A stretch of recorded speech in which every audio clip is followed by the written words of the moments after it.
Olá, pessoal, sejam bem-vindos. Tudo bem? Boa noite. Boa noite, Daniel. Boa noite. Joaquim Maria Machado de Assis nasceu no Rio de Janeiro em 1839 e faleceu na mesma cidade em 1908. Modernidade e violência. Na cidade que via surgir o bonde, o telégrafo elétrico e a iluminação a gás, também era possível ir ao cais do Valongo comprar pessoas escravizadas. O filho do Morro do Livramento e fundador da Academia Brasileira de Letras está bem situado para perguntar de forma inaugural: o que é o Brasil? Era preciso rir desse senhor que naturalizara sua superioridade na sociedade feudal capitalista. Joaquim foi chamado de realista, modernista e de maior escritor negro de todos os tempos. Canonizado, repudiado e reinterpretado, juntava o amor ao objeto, a análise das relações sociais e fina ironia ao analisar questões sobre a natureza humana. Para a crítica argentina Silvia Oppenheimer, Memórias Póstumas de Brás Cubas, de 1881, está entre os grandes clássicos universais, comparado à Comédia de Dante e ao Quixote. A biblioteca de Joaquim continha mais de 1.400 itens, entre encadernados, brochuras e panfletos.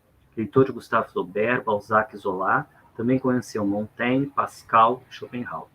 Mas o que na literatura em língua inglesa atraiu sua atenção e por quê?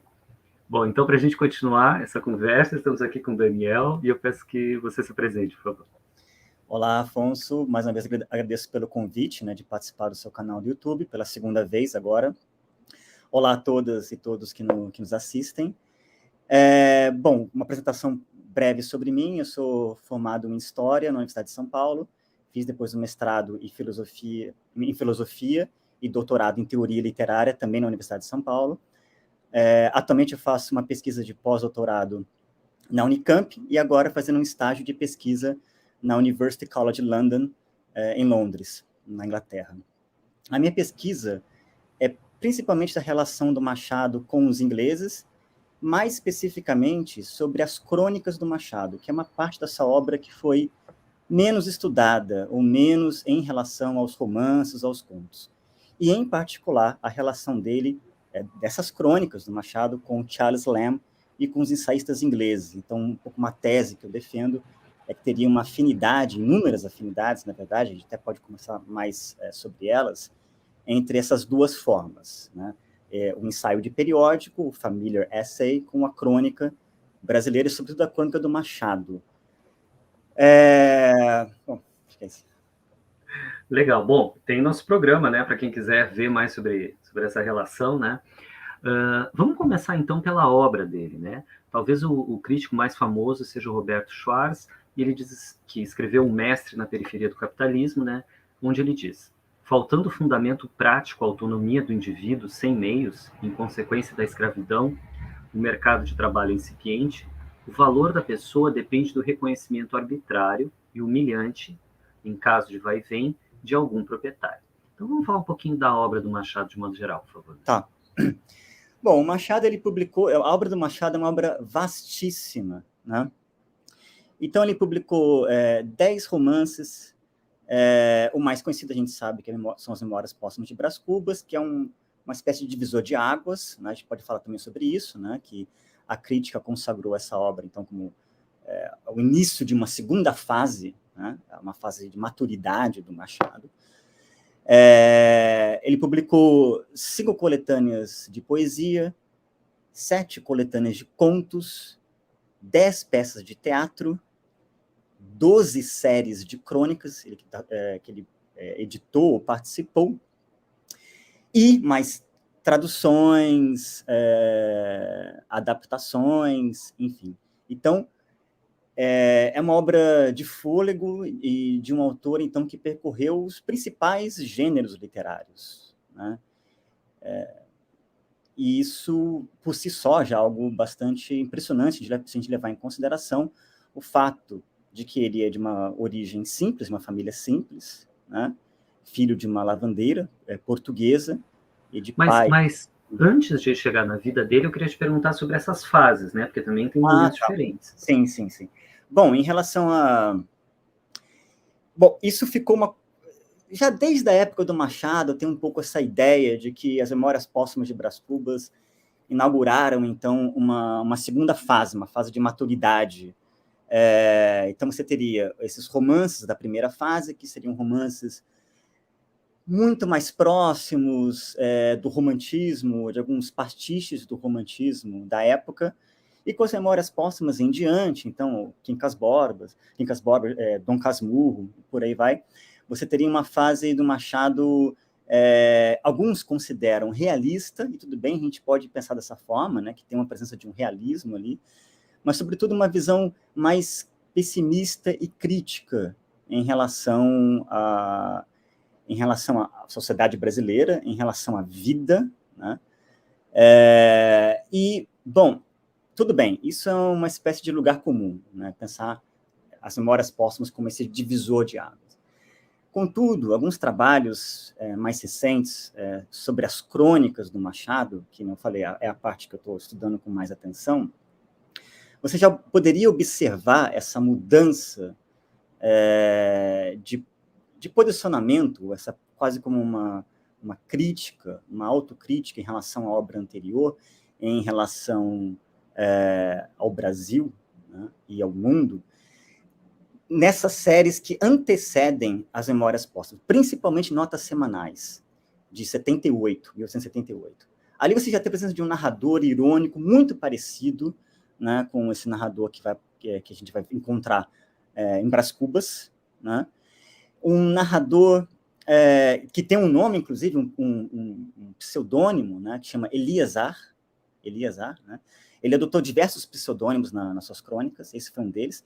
E o curioso do Eliasar é que como ele assinava as crônicas em notas semanais, que nos textos críticos que ele publicou na mesma época, também vinha com essa assinatura. E aí até a gente pode comentar mais detidamente, ou falar um pouco mais, sobre um desses textos críticos, que é sobre a literatura realista, né? E aí ele faz uma crítica ali ao Eça de Queiroz. Óbvio que ele não está querendo desbancar a literatura realista, mas aí você vê o posicionamento dele, que é muito interessante, eu acho que essa talvez até uma dificuldade de você conseguir em compreender o Machado, porque ele não se encaixa, sobretudo essa fase, né, de maturidade, em nenhuma escola específica. Então, claro que tem elementos do realismo, mas ele tem uma crítica também a esse realismo. Eu queria, até sobre isso, queria ler um trecho bem curto, tudo bem?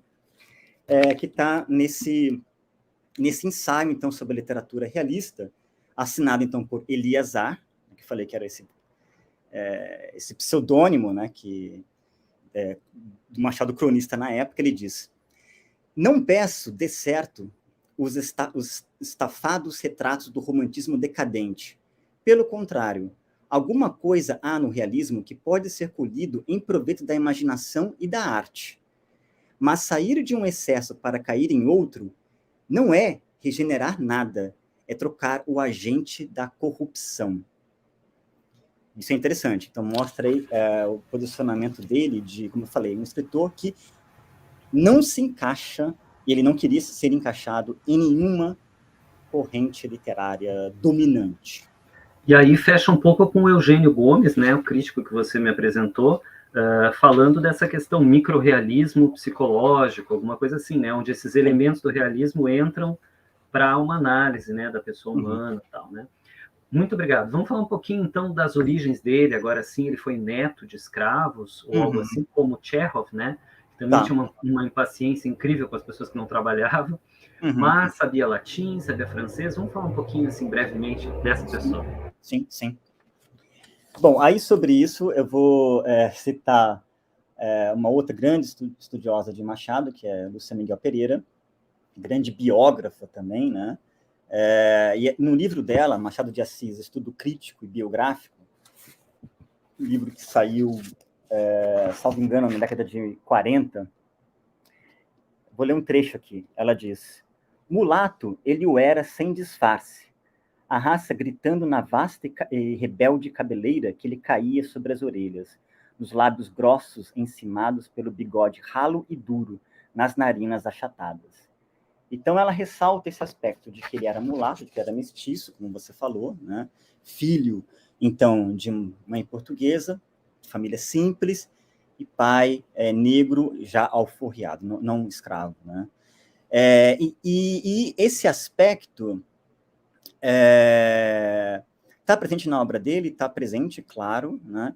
E na vida, e é interessante, porque a vida inteira ele buscou, então, um reconhecimento, e ele buscou esse reconhecimento pelo seu trabalho intelectual, né? Mas sofreu, isso, pelo que mostra a Lúcia Miguel Pereira, em diversos momentos, de preconceito, né, de racismo, por ser um escritor mestiço, negro, e gago, né, que sofria de epilepsia, ele tinha ataques epilépticos, né, sujeito mirrado, fraco, frágil, né, e ele conseguiu ser enorme, gigante, né, na produção intelectual e literária dele. Porque ele tinha também uma madrinha, alguém que ajudou ele, não foi isso? Sim. E isso, então, essa parte da mocidade dele, né, até o momento em que ele conhece a futura esposa, né, que é a Carolina Xavier de Novaes, que é irmã do Faustino Xavier de Novaes, que era um jornalista português, escritor, que foi para o Brasil, foi amigo do Machado, né, editou junto com o Machado O Futuro, que é uma das primeiras revistas literárias da qual ele participou. E depois então ele acaba conhecendo a Carolina, isso final de 1860. Eles se casam no começo de 1870. E aí ele passa, então, vamos viver com ela, né? E que, ainda segundo a Lúcia Miguel Pereira, teve uma importância enorme para a carreira do Machado. Ela era uma mulher muito lida, muito culta, e, segundo a Lúcia, foi ela que introduziu os ingleses ao Machado, né? Então, a Lúcia Miguel Pereira fala que já na década de 1800, já no começo de 1870, o Machado começa a ler os ingleses, a princípio a partir de traduções, e aos poucos ele vai se aprimorando no idioma inglês, e aí já começam a aparecer nas obras, nos romances, nos contos e nas crônicas, citações em inglês, né? Legal. Vamos falar um pouquinho desse ambiente, né? O Rio de Janeiro é efervescente, teve a independência em 1822, suposta independência, né? Cheio de jornais, esse ambiente também muito literário, romântico, assim, francês. Vamos falar um pouquinho do que ele encontrou aí. Sim. A predominância que existia na época de influências estrangeiras, a presença da literatura estrangeira no Brasil era, sobretudo, francesa, né? E o Machado, a gente pode dizer assim, que ele inicia a carreira dele de escritor como jornalista, cronista. Então, uma das primeiras publicações do Machado, só encontrar aqui, é esse livro, O Espelho. Esse livro, então, O Espelho, foi a primeira coletânea de crônicas que ele publicou, isso em 1859, né? E ali você tem, isso é muito interessante, você tem uma crônica sobre a crônica, né, que está, que se chama, então, O Folhetinista. E ele fala o seguinte, ele começa dizendo assim, então, nessa época, então, 1859, né, é uma época em que ele estava, como você falou, dominava muito esse ambiente francês, nas letras, né?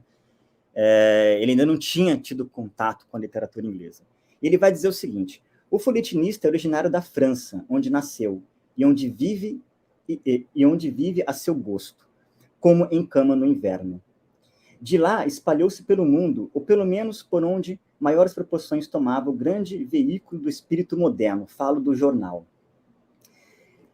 E ele vai, na verdade, o folhetinista, então, traçar uma espécie de perfil, né, do folhetinista ou do cronista, né, nessa relação com a França, e dizendo da dificuldade que é de escrever crônicas ou folhetins no Brasil, né? Então ele fala, escrever folhetim no Brasil e permanecer brasileiro é uma tarefa difícil, mas é uma tarefa que tem que ser feita, né? E isso é surpreendente a gente pensar, porque é um texto, como eu falei, de 1859. Ainda como diz a Lúcia, é o Machadinho, não é o Machado, é o Machadinho, né? E tem esse ambiente, por exemplo, do Alencar fazendo o índio muito romantizado, né? Tudo um pouco Sim, Dama das Camélias, assim. sim, sim, sim.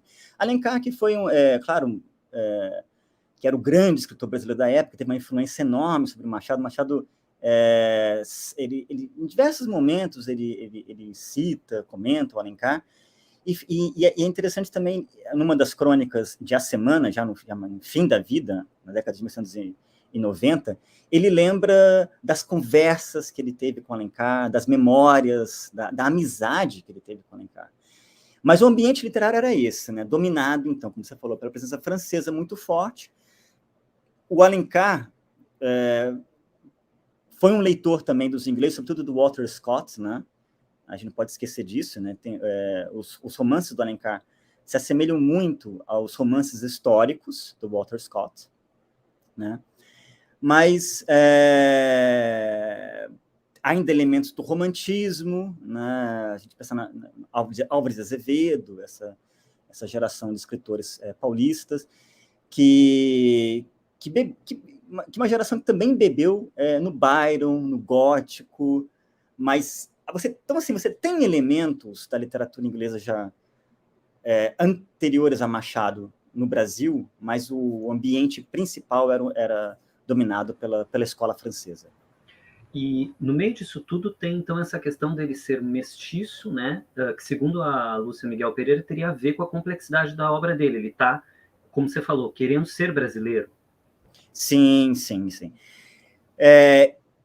Durante um tempo, a crítica viu Machado como alguém que estivesse querendo negar suas origens negras ou escravas. Mas isso... Bom, a Lúcia, ela desmente essa tese, ela mostra a presença, não só ele não ocultando isso, mas a presença desses elementos na obra dele. E mais recente, vários trabalhos surgiram também nesse sentido.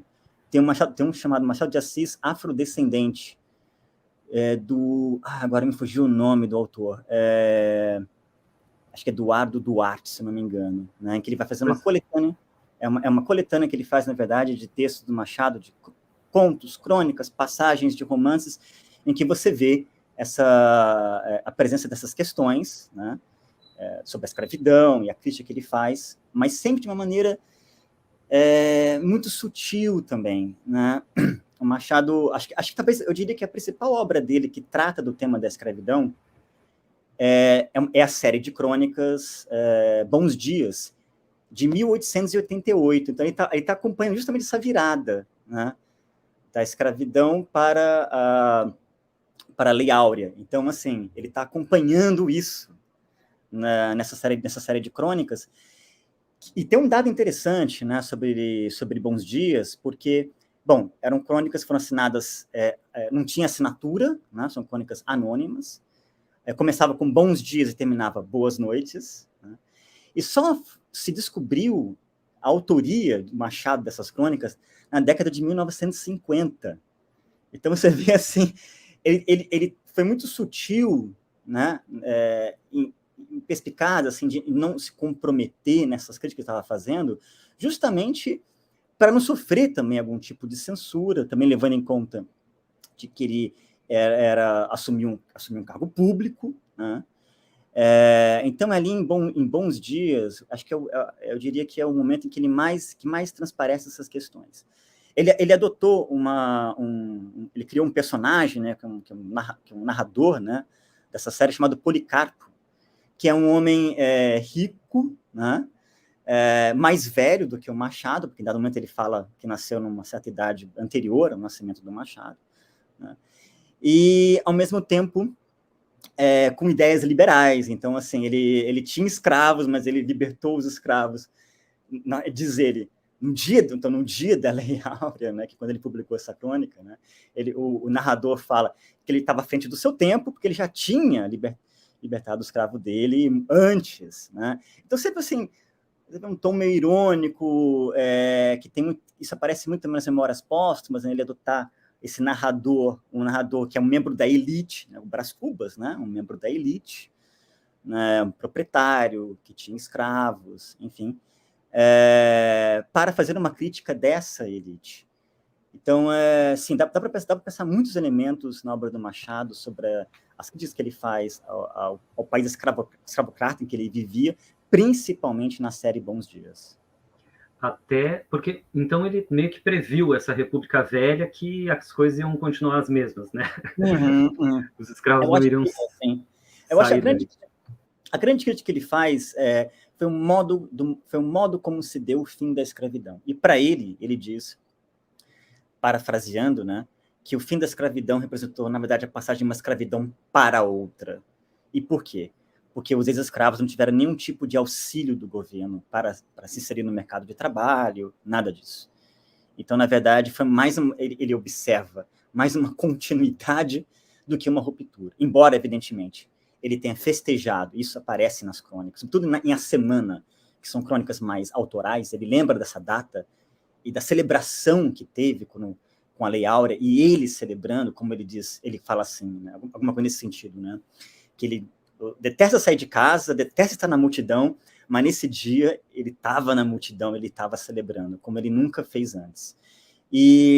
Mas, ao mesmo tempo, ele observou muito bem isso, que não foi exatamente uma ruptura, foi muito uma continuidade, né? Como ele fala, do sistema de escravidão para outra.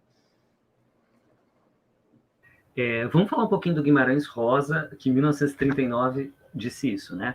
Há trechos bons no Machado, mas mesmo assim inferiores aos dos autores ingleses que lhe serviram de modelo.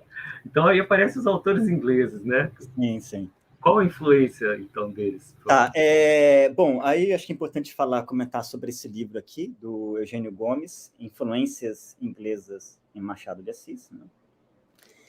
Esse livro é um livro seminal de um grande pioneiro dos estudos machadianos, né, Eugênio Gomes. E ele foi um livro publicado em 1939, um livro então, do centenário do nascimento do Machado. Né? E ele abre o livro da seguinte forma: não é fato indemonstrável que a obra mais característica de Machado de Assis seja precisamente aquela em que transparece a influência exercida sobre ele por alguns humoristas anglo-saxônios. Ele vai, então, falar sobre alguns escritores ingleses que tiveram uma importância central na obra do Machado: Shakespeare, Swift, Fielding, Sterne, Lamb, Thackeray e Dickens.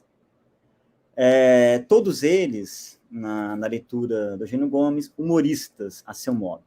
Né? Bom, sobre a frase do Guimarães, foi uma cutucada, né? Eu acho que, assim, já desde a época do Machado, eu lembro até que eu comentei sobre isso, né, na nossa última conversa, alguns críticos já haviam notado essa presença ou influência de escritores ingleses na obra do Machado com as Memórias Póstumas de Brás Cubas. Então, Silvio Romero, né, ele diz, logo que saíram as Memórias Póstumas, de que Machado estaria simplesmente macaqueando Sterne, né, que não haveria nada de muito novo lá. Até um comentário que parece um pouco, lembro esse comentário do Guimarães, dizendo, bom, a obra do Sterne é muito melhor. Né? E o que o Eugênio Gomes vai, então, defender nesse livro é que todos esses escritores, também eles foram leitores e se apropriaram de outros humoristas que os antecederam. Então ele lembra aqui que o Sterne, na verdade, pode ser visto como um plagiador, né, entre muitas aspas, né, de Dom Quixote, de Rabelais, né?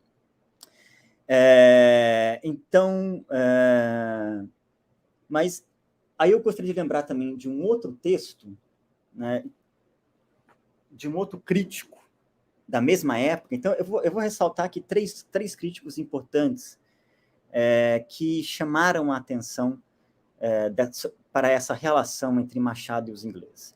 Então, já citei aqui a Lúcia Miguel Pereira, né, que foi a biógrafa dele, e que também escreveu inúmeros textos, né, sobre Machado. Inclusive, o Schwartz, né, no último capítulo de O Mestre na Periferia do Capitalismo, abre com uma citação, uma epígrafe da Lúcia Miguel Pereira, né? Você vê a importância também que ela continua até os dias de hoje. Eugênio Gomes, né, que escreveu Influências Inglesas na obra do Machado de Assis, e Brito Broca, Machado de Assis e a Política, né? Todos da mesma geração, então, dessa primeira metade do século XX. E o Brito Broca, ele tem um texto, então esse livro, na verdade, Machado de Assis e a Política, são estudos que ele publicou em diversos jornais, textos de crítica, e depois ele reuniu, né? E tem um texto de 1958 que se chama Filiações Inglesas nas Nossas Letras. Ele vai falar sobre a presença de escritores ingleses, não só no Machado, mas em diversos, vai mostrar. Ele vai ressaltar, por exemplo, né, de que a nossa imprensa, a imprensa brasileira, surge em Londres, né, com Hipólito da Costa, né, que foi um importante instrumento contra o domínio português, né, na América. E por isso até ele escrevia de Londres, né? A imprensa no Brasil só vai começar de fato após a independência, né? Você tinha uma censura muito forte que impedia, e mesmo depois, né, da independência, durante o período monárquico, tinha vários instrumentos de censura também. Mas, enfim, aí ele passa por alguns autores, o próprio Alencar, né, que ele até lembra uma anedota, né, de que o Alencar esteve em Londres. Olha só o que diz, eu acho interessante, ele fala assim: em 1876, ao visitar Londres, Alencar quase teve um desmaio no metropolitano.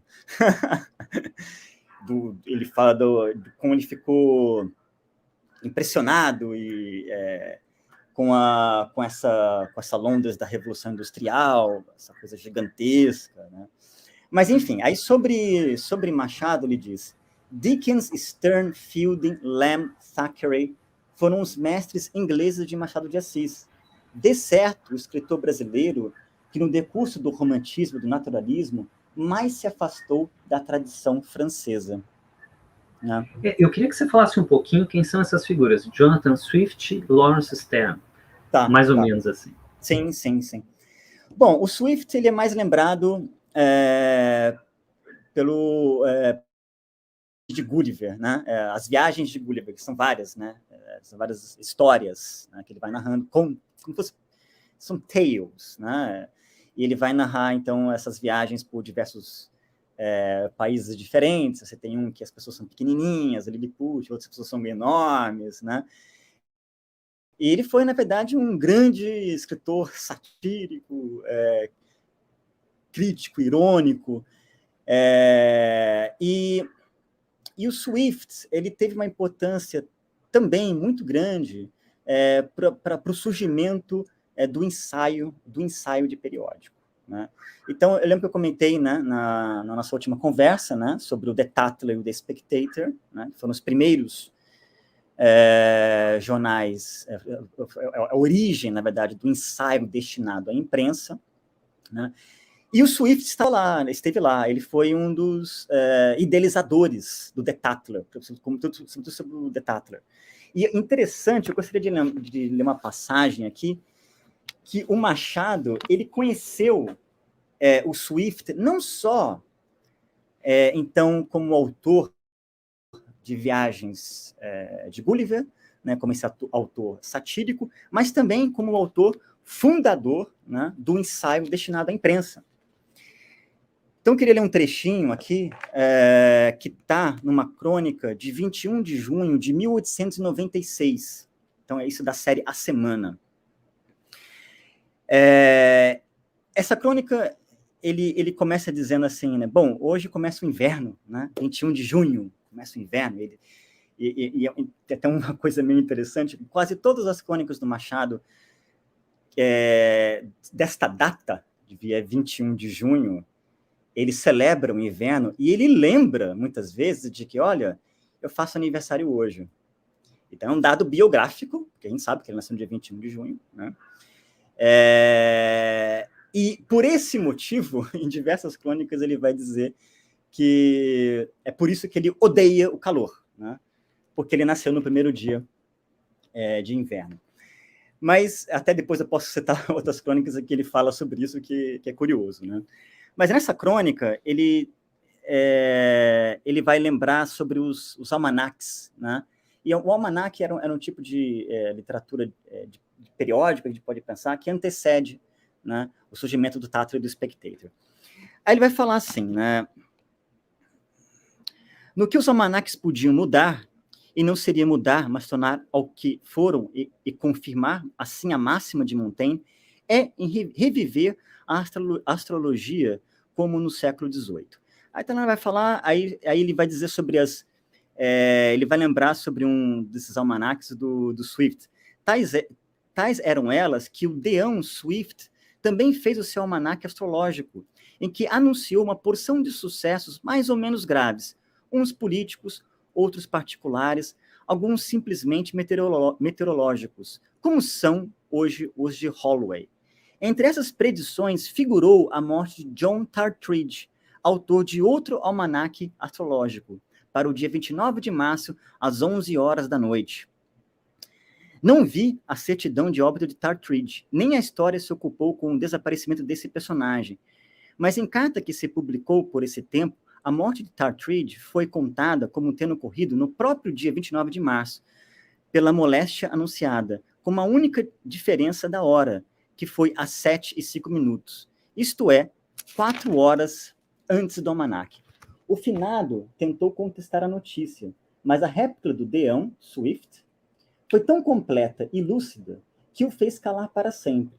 Concluo que todas as demais predições daquele ano de 1708 foram cumpridas com pontualidade. Aqui ele está contando sobre essa história, então, né, da morte de John Partridge, na verdade é John Partridge, o nome, que dá a entender que o Machado está citando de cabeça, né?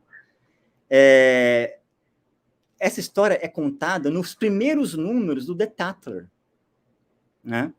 Que foi o seguinte, foi uma espécie de uma brincadeira que o Swift, junto com o Richard Steele e o Joseph Addison, fizeram. Quer dizer assim, esse tal de John Partridge, que edita esses almanaques astrológicos, né, ele tem uma predição do mago Merlin do ano de 1000 e sabe lá quanto, que diz que ele vai falecer, né, agora, nessa data precisa. Né? Era uma brincadeira, né, para dizendo assim, bom, o John Partridge saindo de cena com esses almanacs, a gente vai entrar com a novidade jornalística que é o ensaio destinado à imprensa. E é muito interessante ver que o Machado, então, ele conhecia isso, né? Porque ele cita. E como eu falei, quase estando de cabeça, porque ele confunde o nome, né? Lembrando que foi o Swift que inventou essa peça, essa brincadeira, que divertiu a todos, exceto ao John Partridge, né?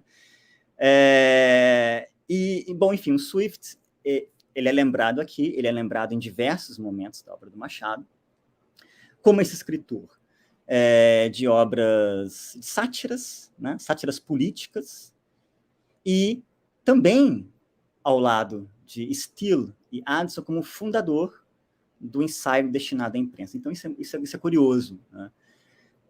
Essa é a presença do Swift, né, que você perguntou. Sobre o Sterne, acho que foi essa outra pergunta, né? Sobre a presença do Sterne.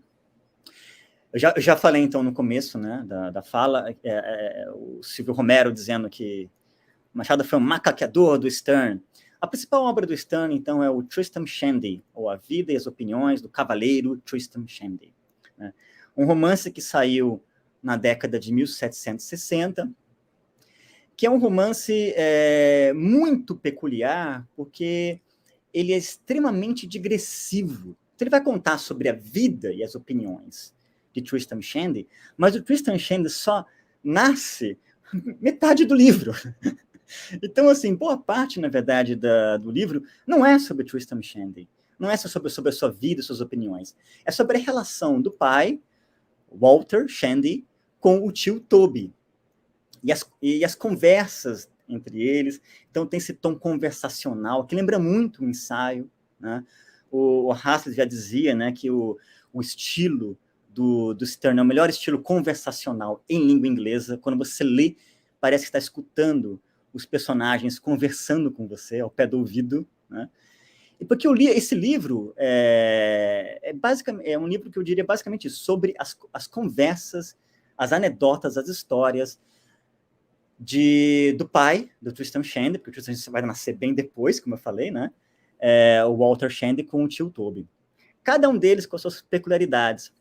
Muitos vão aproximar, já na época, né, no século XVIII, começo do XIX, aproximar essa obra com o próprio Don Quixote, né? E a relação do Don Quixote com Sancho Panza. Então, um mais sério, romântico, o outro brincalhão, então esse contraste, né, tá presente ali também, de fato, né, Don Quixote foi uma referência, óbvio, para o Stern.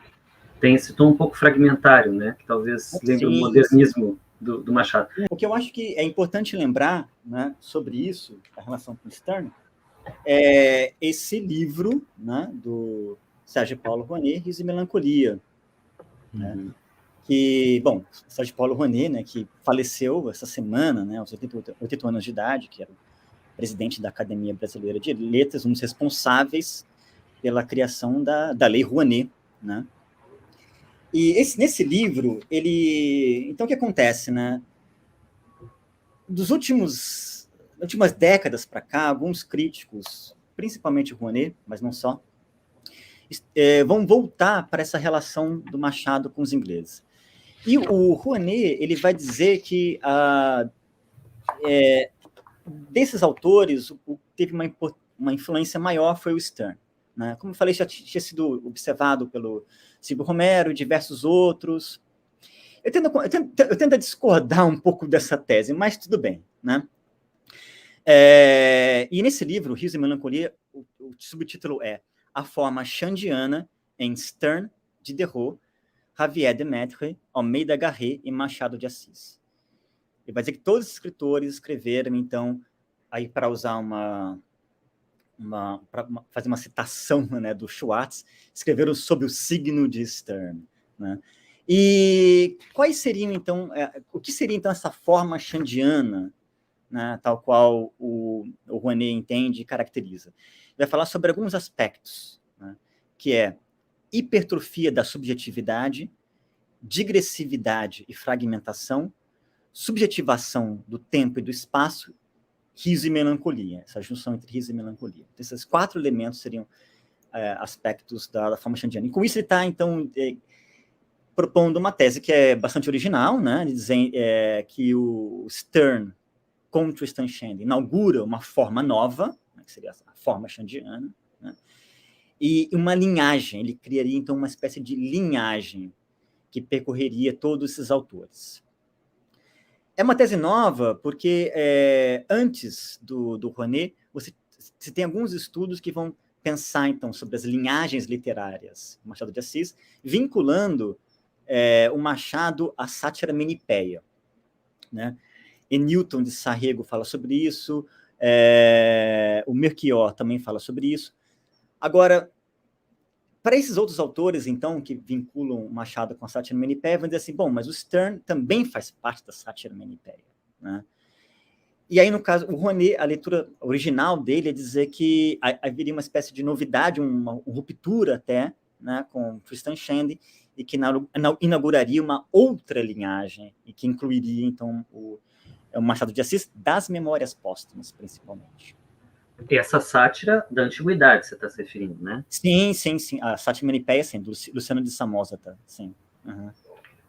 Bom, vamos um pouquinho, então, para o Shakespeare. Muito bom, obrigado. Então, né, vou ler aqui um trechinho do Espelho. Quem perde uma das metades, perde naturalmente sua existência, metade da existência.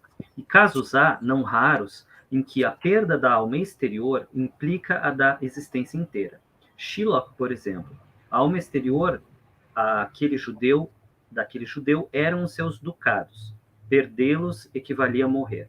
Bom, tirando o antissemitismo, né, da época, enfim, do próprio Shakespeare, temos aí o Shylock, né, do Mercador de Veneza, né? Enfim, temos também o Otelo, né, que é uma tragédia de ciúme, o Dom Casmurro, que é uma comédia de ciúme, não sei. Tem o Shakespeare na jogada. Sim, sobre isso, acho que o trabalho mais importante, sem dúvida, é da Helen Caldwell, que escreveu o Otelo brasileiro, né, para mostrar, então, a relação de Dom Casmurro com Otelo. E são inúmeras as relações. Tem uma passagem importantíssima em Dom Casmurro, que é o momento que Dom Casmurro começa a suspeitar da traição, ou possível traição de Capitu, é quando ele vai ao teatro assistir Otelo, né? Ele está no teatro assistindo Otelo e fala, aí vem, ela está me traindo. Agora eu entendi, né? E sim, então assim, dá para o Machado conhecia muito bem, né, Shakespeare, e a tese da Helen Caldwell é muito boa nesse sentido de mostrar diversos elementos, comparando, uma análise comparativa assim, bem minuciosa de Dom Casmurro com Otelo, para mostrar essas inúmeras afinidades, o quanto ele bebeu nessa obra, né? Então, para chegar nessa tese do Otelo brasileiro, que de fato Dom Casmurro pode ser lido dessa forma. Shakespeare está presente na obra do Machado de uma ponta a outra, né? Eu gosto de lembrar isso, que o Machado era um leitor extremamente culto, né, e que leu de tudo, né? Até Gogol ele cita.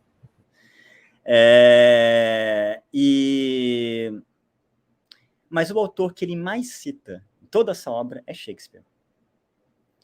E isso aparece o tempo todo, né? Eu queria só lembrar uma coisa, na primeira edição das Memórias Póstumas de Brás Cubas, a edição que saiu na Revista Brasileira, então, a edição facsímile, em 1880, ele abre com a seguinte citação de Como Gostais, As You Like It. I will chide no brother in the world but myself, against whom I know most faults. A tradução, não é meu intuito criticar nenhum fôlego vivo, mas a mim somente, em quem descubro muitos senões. Uma frase que é do Jacques, o Melancólico, né? A personagem mais interessante, eu diria, né, de Como Gostais, né? A personagem também que tem aquela fala interessantíssima, né, que ele diz que tudo é um palco, né? A vida é um palco, e os diferentes estágios da nossa vida são diferentes atos, né? E depois ele suprimiu, não sabemos o porquê. O Eugênio Gomes diz que depois à medida que Machado foi escrevendo as Memórias Póstumas, ele percebeu que essa epígrafe não caía tão bem assim, porque na verdade o Brás Cubas não é exatamente alguém que vai criticar somente a mim mesmo, né? Mas alguém que vai criticar todo mundo, né? Então ele percebeu que essa epígrafe não caía tão bem, e aí na edição em livro, que saiu em 1881, aparece então com a dedicatória aos vermes, né? E que você tem um elemento macabro, de certa forma, né? E o prólogo ao leitor, né? Em que ele vai traçar a linhagem dele, aí remetendo ao Sterne, na primeira edição remetendo a Lamb também, que a gente pode falar mais sobre isso. Que genial. Sem falar desses elementos assombrados em Shakespeare, né?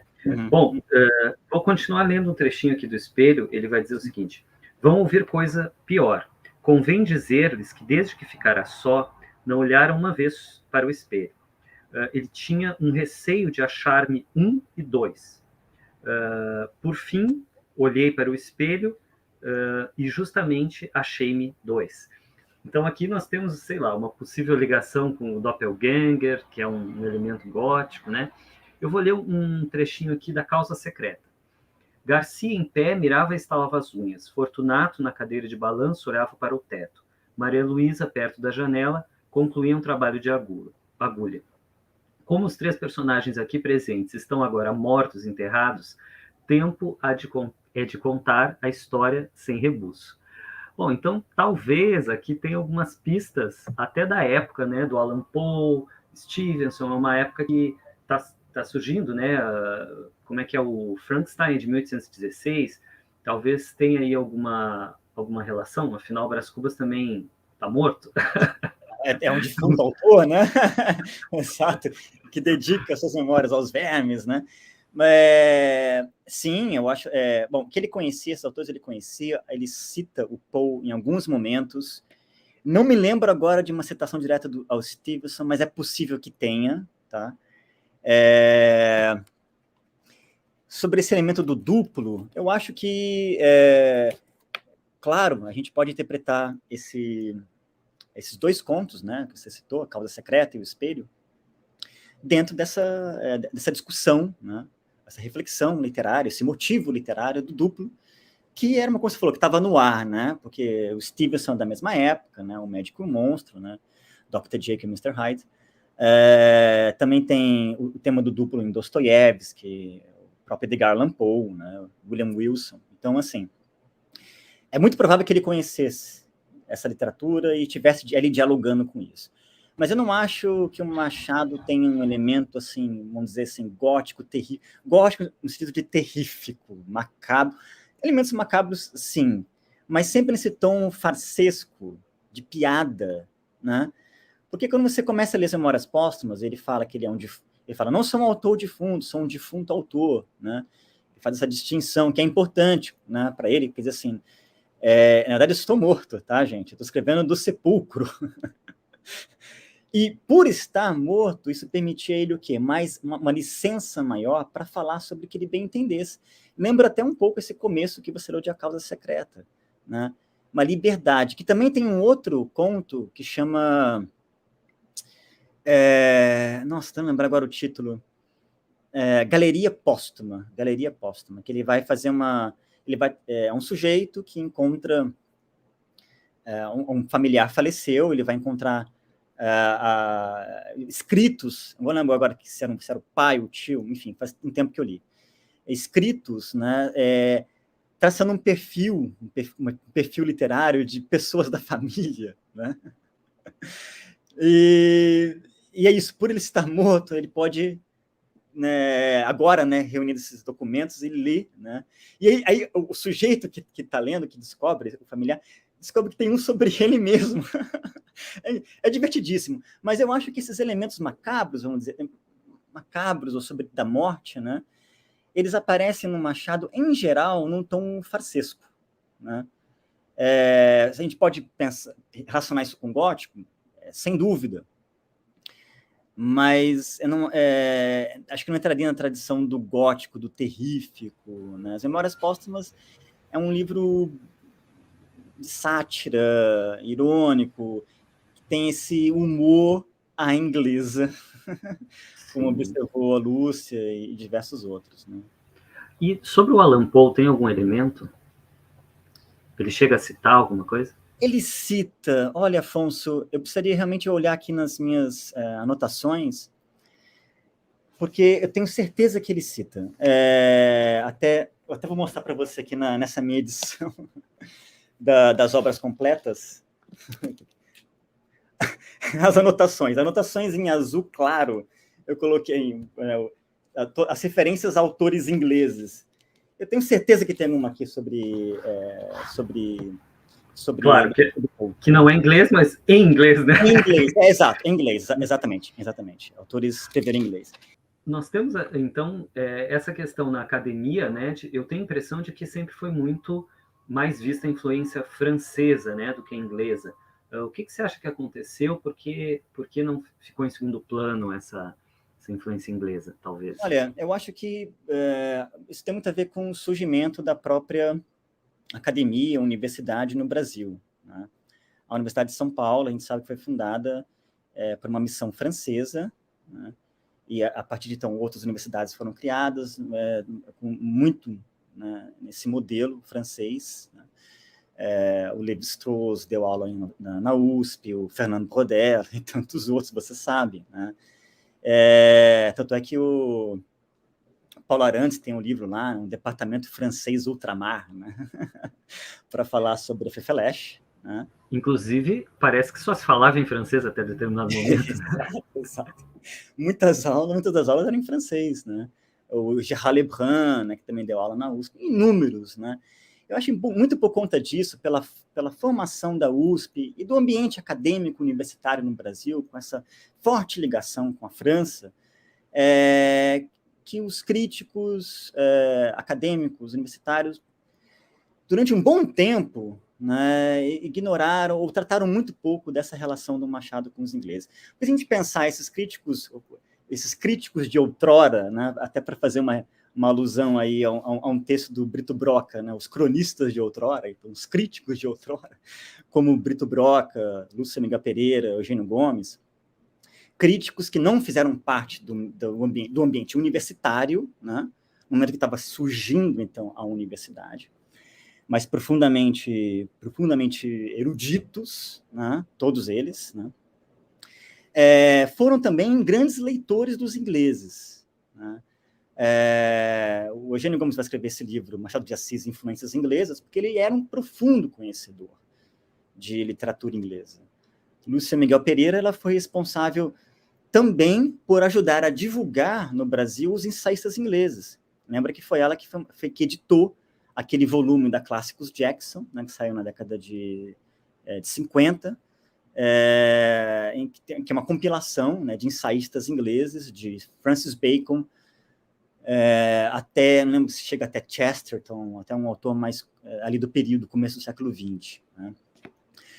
E assim, eu acho que tem muita... Eu diria que o principal motivo seria esse, né? Que com o surgimento da universidade, essa forte influência, presença francesa, essa missão francesa, né, que ajudou na construção da Universidade de São Paulo e das universidades no Brasil, do ambiente universitário no Brasil, fez com que pouco se atentasse para essa relação entre o Machado e os ingleses.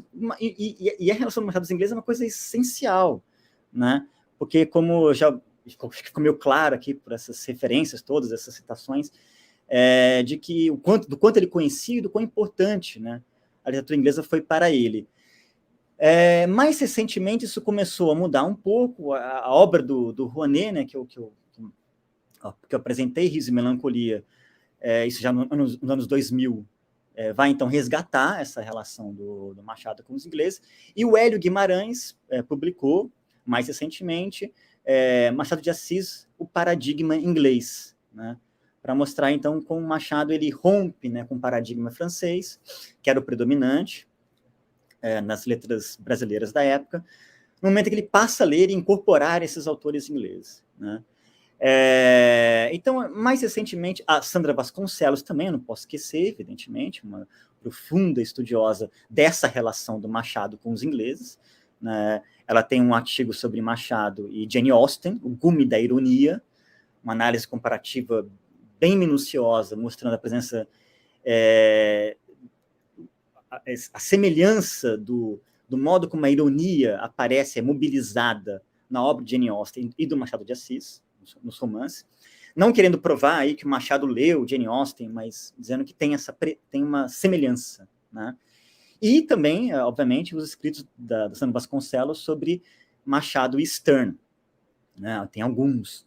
Então, acho que, eu falei, mais recentemente você tem alguns autores voltando, alguns críticos acadêmicos que vêm aos poucos voltando para essa relação entre Machado e os ingleses. Então, enfim, acho que eu diria isso. Talvez tenha um pouco esse elemento de crítica social que aparece, né, nesses escritores, principalmente de jornais, né?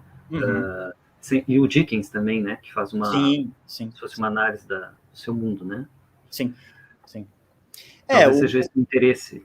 Esse interesse, sim, sem dúvida.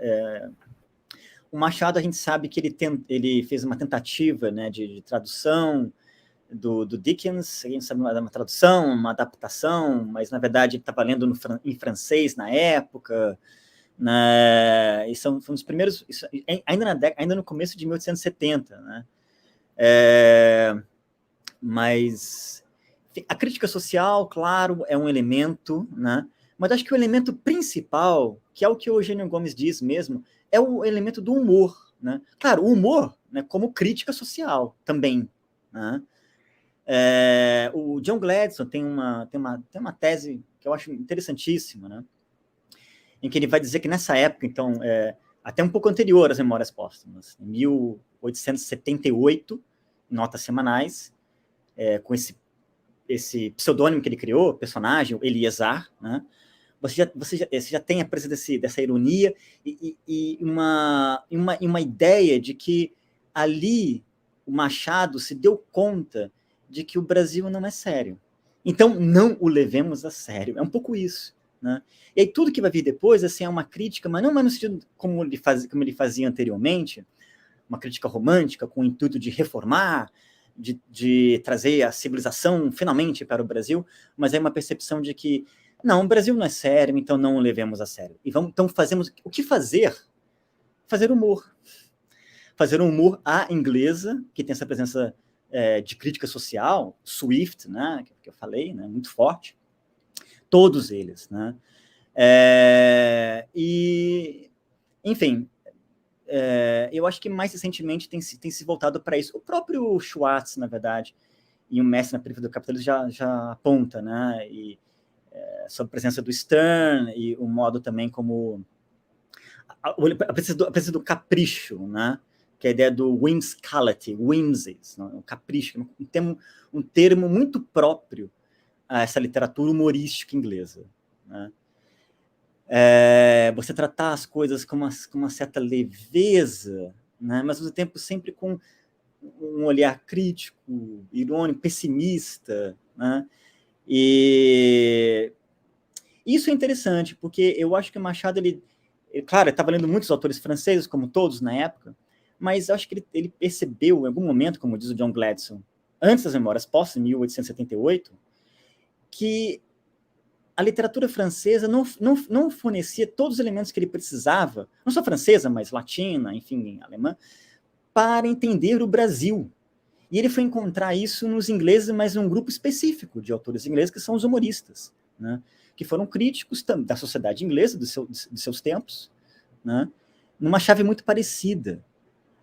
E essa é uma aproximação interessante, que deve ser mais aprofundada, até em termos históricos e sociais, de perceber, então, o que o Machado,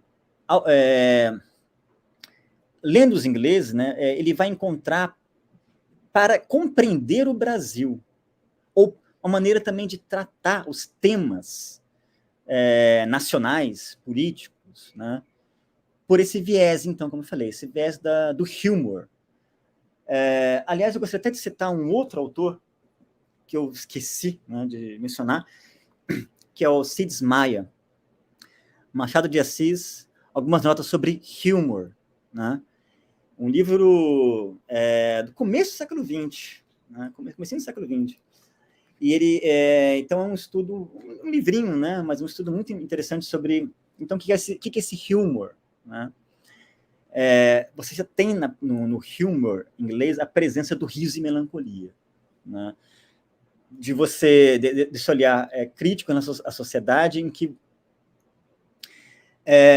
fica sempre nessa dúvida, você tem sempre uma ambiguidade, acho que a ambiguidade é muito importante, né, para o humor e para os humoristas, entre será que a gente ri ou chora disso, né?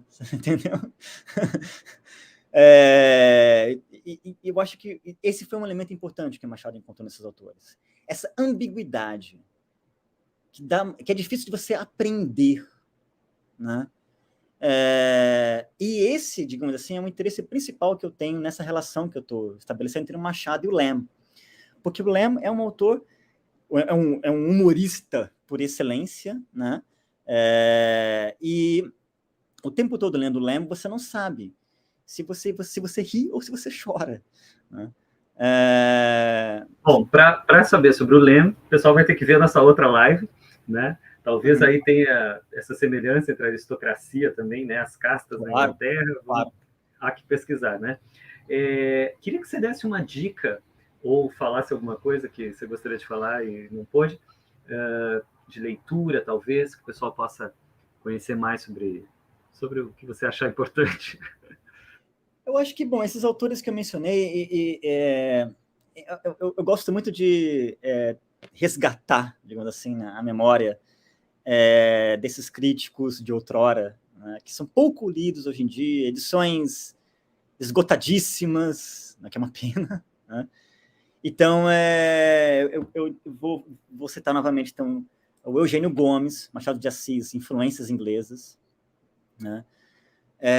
Lúcia Miguel Pereira, Machado de Assis, Estudo Crítico e Biográfico, e Brito Broca, Machado de Assis e a Política. E também esse que eu mencionei agora por último, Alcides Maia, Machado de Assis, algumas notas sobre o humor. Eu acho interessante, porque os críticos atuais já são muito lidos, né? E eu acho legal resgatar a memória desses críticos de outrora, que foram grandes intelectuais no momento, como eu falei, de formação, criação da universidade brasileira, mas que não fizeram parte exatamente do processo de formação da universidade brasileira, e, enfim, que foram grandes homens e mulheres de letras, né? Então, e todos eles, né, profundos conhecedores da obra do Machado e da obra dos ingleses. Então, acho que, já que o tema, né, da nossa conversa é Machado de Assis e os ingleses, eu deixaria como recomendação esses livros. E tem essa pesquisadora, acho que é americana também, né, que deu uma... Helen Caldwell, com certeza. Helen Caldwell, Otelo brasileiro, né? Que foi publicado no Brasil, né? Teve uma tradução e saiu em português. Daniel, foi um prazer, né? Sempre divertidíssimo, né? Você super erudito, super simpático. Obrigado. Muito obrigado, viu? Peço que o pessoal deixe seus comentários aqui abaixo do vídeo, isso sempre ajuda bastante. Dê uma olhada aí nas nossas playlists, tem literatura inglesa. Já passamos de 300 lives, 300 vídeos aí no canal, e entre lives e resenhas. Daniel, muitíssimo obrigado, viu? Eu que agradeço mais uma vez pelo convite, e quando quiser é só chamar. Dá um abraço para o Boris Johnson aí. Bye, Boris. Bye, Boris. Uma boa noite a todos, muito obrigado, e a gente se vê. Tchau, tchau. Obrigado. Tchau.